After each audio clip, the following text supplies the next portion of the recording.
Tabia Lee is a former diversity director at Anza College. She was removed from her role for questioning the school's anti-racist policies, and she joins us now. Ms. Lee, thank you so much for coming on. Tell us your story, if you would, because it's a little shocking, honestly, but I think it tells us a lot about the state of higher education.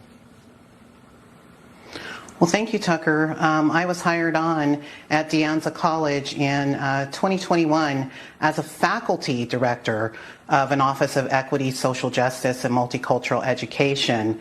And this was my lifelong dream of a tenure-track faculty leadership position.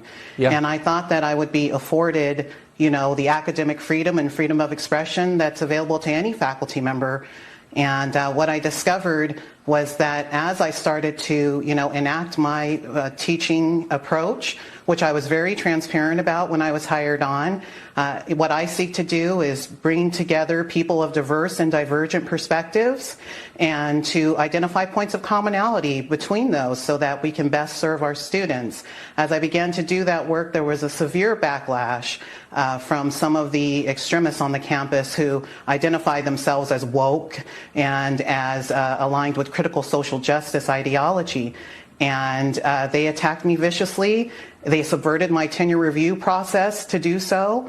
And it saddens me as someone who benefited from California community colleges as, foundational to my scholarship and to who I am today, to see the state that we're in and to see the tenure review process misused and abused by individuals for reasons of not wanting to have multiple perspectives and viewpoint diversity and critical thinking, which is part of the mission of California community colleges.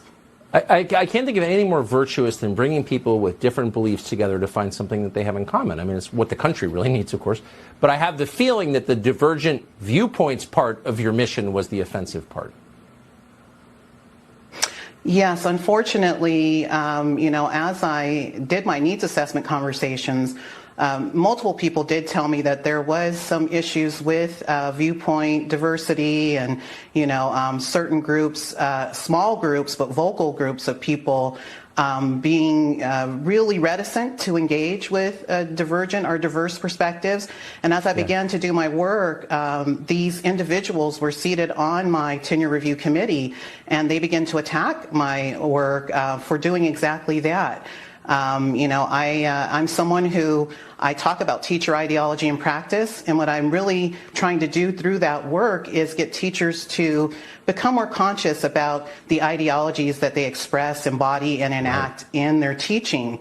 And that is something that I do. I don't work from a singular ideological perspective or even promote, any particular ideological perspective. What I'm doing is bringing adult learners diverse opinions and viewpoints, and also letting them know there's many ways to do this work, not just one. And for not towing the line of absolute fidelity to a critical social justice ideology, I was made a pariah.